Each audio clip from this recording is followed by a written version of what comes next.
I got so much motherfucking design on right now.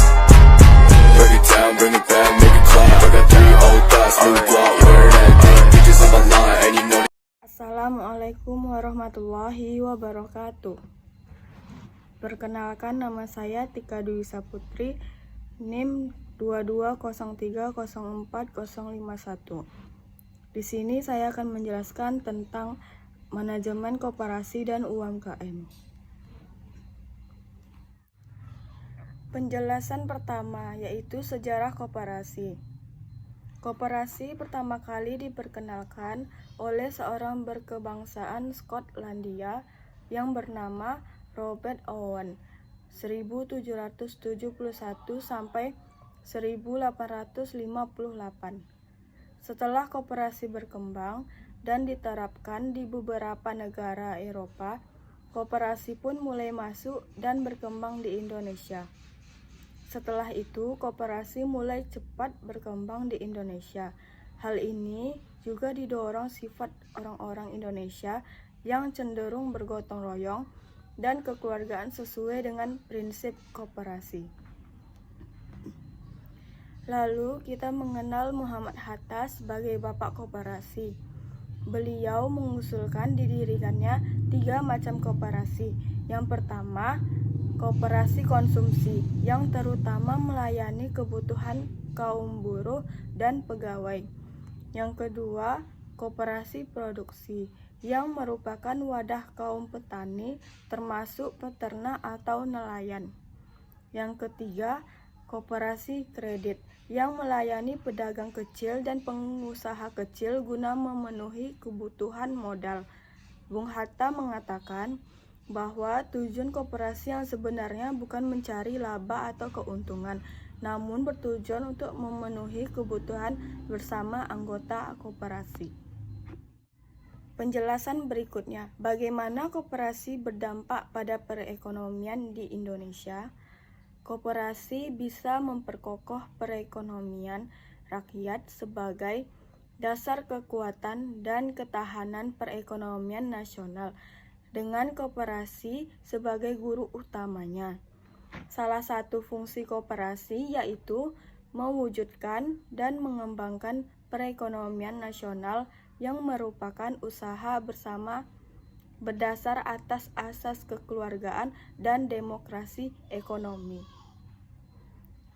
Berikut penjelasannya jenis-jenis koperasi. 1. Koperasi produsen. 2. Koperasi konsumen. 3. Koperasi simpan pinjam. 4. Koperasi pemasaran. 5. Koperasi jasa. Berikut penjelasan tentang pemahaman terkait UMKM. UMKM merupakan singkatan dari usaha mikro, kecil, dan menengah. Pada dasarnya, UMKM adalah arti usaha atau bisnis yang dilakukan oleh individu, kelompok, badan usaha kecil, maupun rumah tangga. Indonesia sebagai negara berkembang menjadikan UMKM sebagai pondasi utama sektor perekonomian masyarakat. Hal ini dilakukan untuk mendorong kemampuan kemandirian dalam berkembang pada masyarakat, khususnya dalam sektor ekonomi. Perkembangan UMKM di Indonesia terus meningkat dari segi kualitasnya. Hal ini dikarenakan dukungan kuat dari pemerintah dalam pengembangan yang dilakukan pada para pegiat usaha UMKM, yang mana hal tersebut sangat penting dalam mengantisipasi kondisi perekonomian ke depan serta menjaga dan memperkuat struktur perekonomian nasional.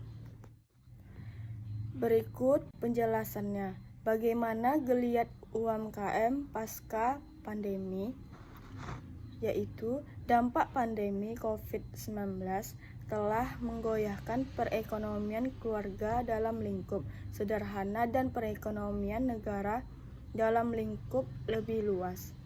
Perekonomian kreatif yang berperan penting bagi ekonomi nasional pun banyak yang mengalami kegagalan. Di saat ekonomi negara terganggu karena pandemi COVID-19, UMKM lah yang berperan penting untuk menstabilkan kondisi. UMKM harus terus didorong agar tetap bisa berjalan menjadi motor penggerak ekonomi negara.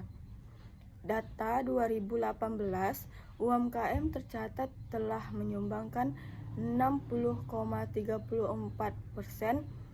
produk domestik bruto atau PDB di Indonesia. Penjelasan berikut bagaimana Kementerian Pariwisata dan Ekonomi Kreatif mendukung UMKM saat ini.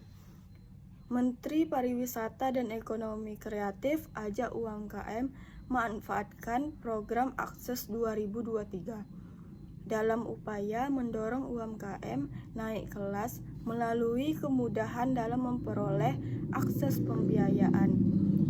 Menteri Pariwisata dan Ekonomi Kreatif Sandiaga Uno mengajak para pelaku usaha dan masyarakat untuk berpartisipasi dalam program Akses.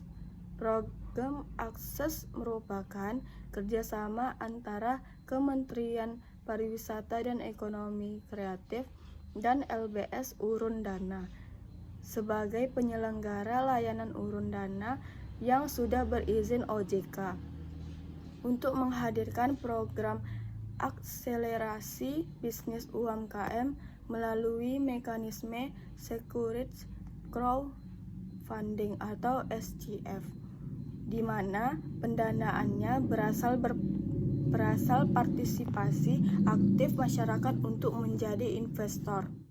Baiklah, sekian penjelasan dari saya. Apabila ada kekurangan atau salah kata, mohon dimaafkan. Wassalamualaikum warahmatullahi wabarakatuh. Audio Jungle.